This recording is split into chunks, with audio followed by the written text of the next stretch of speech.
Harvestin ko na to.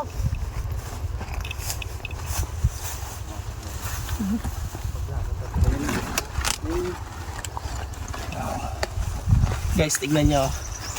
Dito po tayo sa lugar kung saan napakaraming cauliflower, guys. Ayan. Ayan, dito mura lang ang cauliflower dito. 3 piraso na ganito, 100 pesos lang.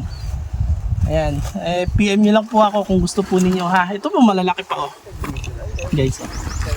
Wow. Kita nyo? Lalaki. Ito. Ito pa. Ayan.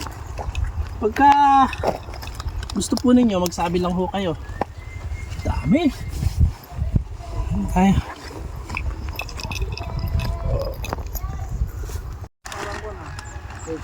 Guys, harvest tayo ng cauliflower. Ayan. So, pinayagan kami nung may-ari na tignan yung kanilang cauliflower, ano. Ayan, oh. Lalaki, ang dami. So, guys, dito murang-mura lang yung cauliflower nila, no? 300 guys, tignan nyo, 300 guys.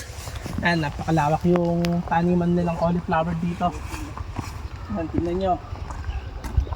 Woo! So, nandito po tayo ngayon sa Nueva Vizcaya. Ayan, nandito po tayo sa Aritao, Nueva Vizcaya. Guys, look. Ayan. Ayan. Sa gawi dyan, bagong harvest. So, yung tira-tira dyan, pwedeng hingin na lang ninyo kung gusto nyo po ninyong humingi. Mamimigay naman sila ng cauliflower. Pero eto, ayan, for harvest na itong mga to, guys, oh. Ang ganda, oh. Look, napakaganda.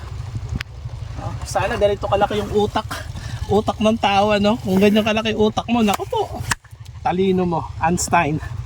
Okay, so ay, thank you boss. Tara, luto tayo ng cauliflower.